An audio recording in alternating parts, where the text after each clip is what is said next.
Welcome to round 3 of the Parenting Roundabout podcast for the week of May 6th. I'm Nicole Erdix, and I'm here with Catherine Haleko. Hello. And Terry Morrow. Hello. We're mums of teens and young adults, and when it comes to parenting, we've been there, done that, bought the t-shirt.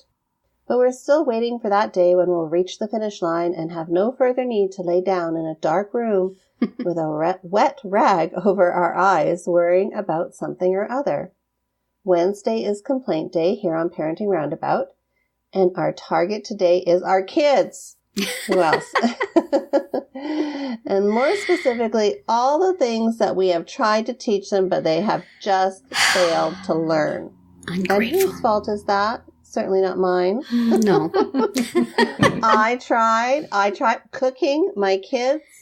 For the life of me, I have tried to encourage them to cook, to plan ahead, to think about meals, to, make a dinner. I've laid items out on the counter. I've written out instructions. They are not, they could care less. They just don't. So like yesterday, literally, I was so tired of cooking and cleaning up after them. Mm-hmm. I kind of told a little white lie, I have to admit. Uh-oh. And I said that I had a headache and I needed to go lie down. Yeah. And it was right at dinner time. It was right at dinner Coincidentally. time. And I said to them, there's salmon in the fridge and there is rice that you can cook up. Have fun. Yeah. And I went to sleep, and lo and behold, they actually did feed themselves, and then a little bit more because they actually did make sure they had some vegetables in there. Mm-hmm. But it was, let me tell you, the kitchen was a bomb. Mm-hmm. Oh dear. But they did manage to pull it off, which I was surprised with. So apparently they've got the cooking thing, now you need to work on the cleaning thing. The cleaning, the planning, the preparing. Right, because you did 80% of it. Yes. I did 99% of it. All they had to do was put it in the oven. Right. So I really failed at teaching my kids how to cook and having them cook, having them cook decent meals. So that's been my big failure as a mom, amongst many other things, of course. But. Well, apparently you have to remove all other options to get their attention. Right. So yes. That's useful to know now. Yes. Because really, if somebody's going to do it for them, why would they care? Exactly. So by taking myself out of the situation, then they are forced to.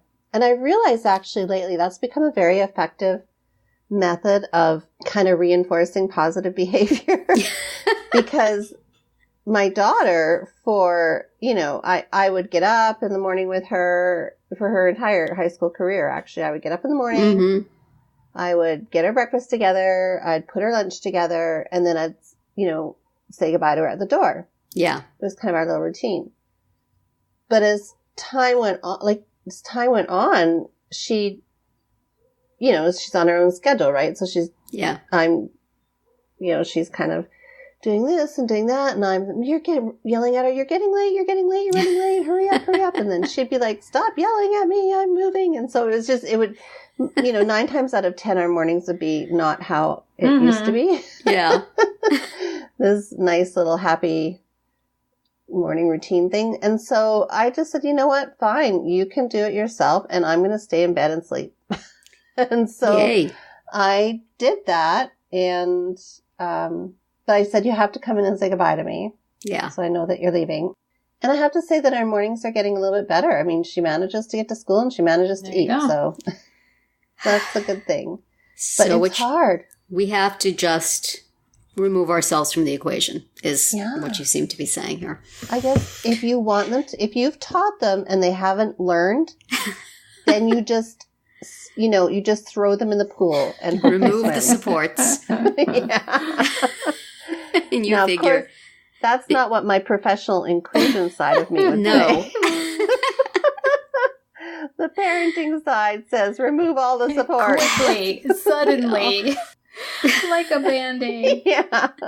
Well, I was thinking that they would have just, gone to a fast food place to buy dinner It's not cooked, but just gotten themselves something someplace.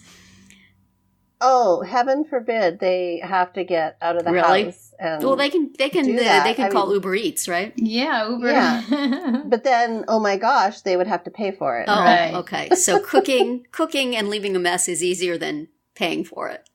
Yeah. Yeah. My kids periodically take themselves. Well, my daughter gets feels like she wants to go out someplace to lunch, and then so she takes my son with, and they go out and have a little sibling lunch. And I think that's really nice. Yeah. But they also, both my kids make their own lunches.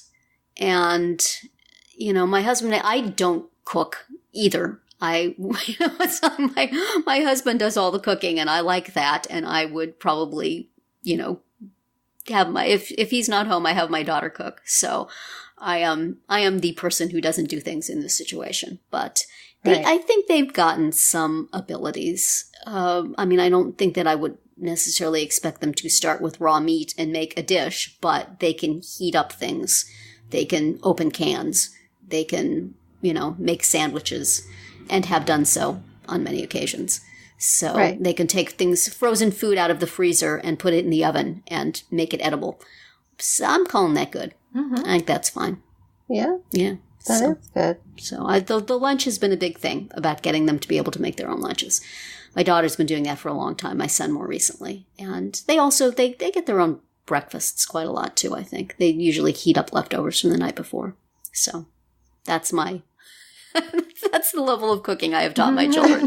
How to nuke things and how to put frozen food in the oven.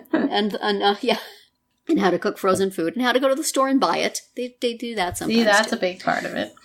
Yes. That's my daughter will decide she wants to eat something and go to the store and buy the frozen thing and come home and make it for herself for lunches. She does very well. So it's not, cordon bleu, but it makes sure they don't starve. So exactly. And most importantly, I don't have to do anything. Right. So yes. Right.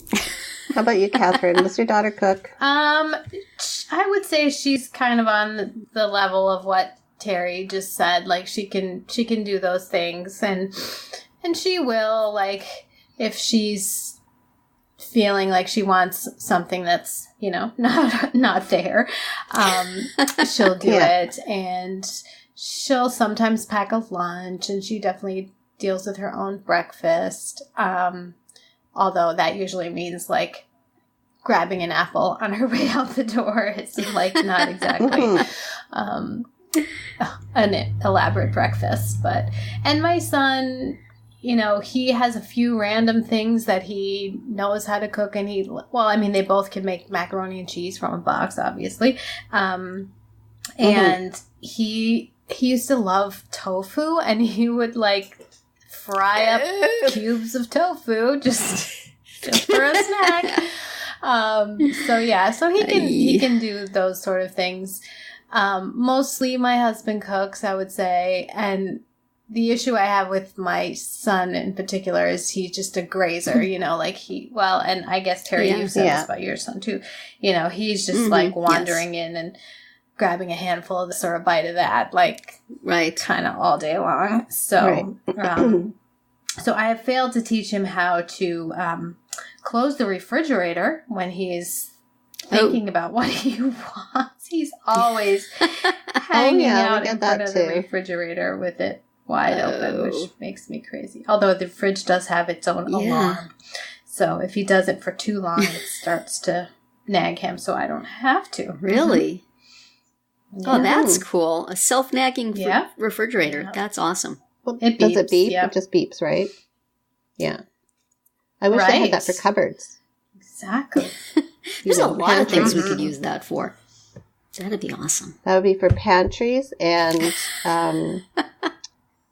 or even like the dishwasher. Like if you cups. Open it and it's clean and the cycle is done and you open it and then you just take out one thing and close it up again, it should beep at you. Like, unload me fully. Don't just...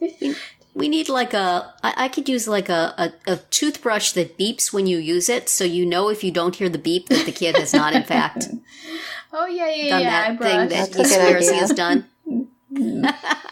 Yeah. I didn't hear the beep. There was no B.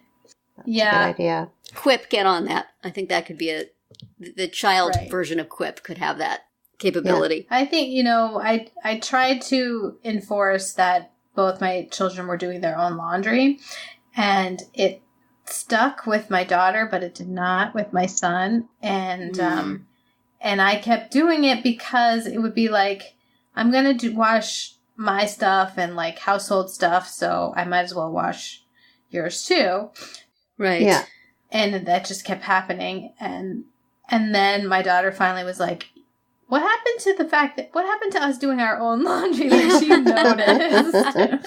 So then I just didn't do my son's laundry for like 2 weeks, and it just piled up. And, so I need to keep working on this one. Well, and this is another case of just back away, like not, because I'm in the process of doing that with my daughter, and she went for 2 weeks without doing her laundry, and she was wearing clothes that I hadn't seen her wear since grade 10. Right.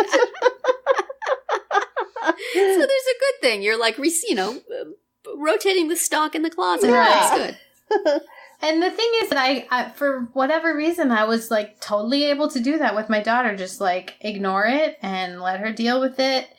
And she did. She took care of it. Although for her, it's the piles in her room are insane.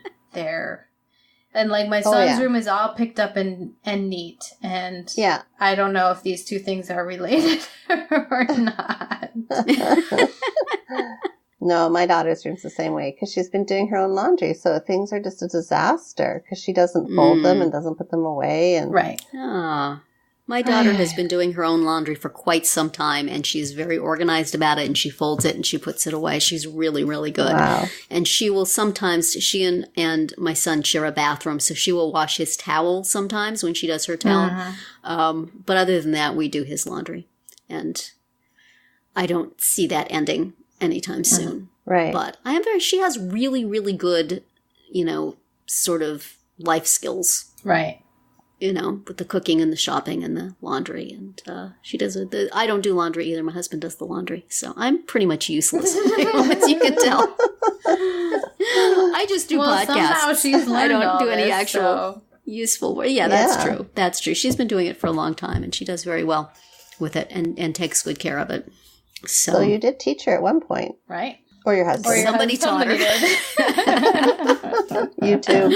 Probably the case not with my daughter. Yeah, but no, it's worked out very well. Good.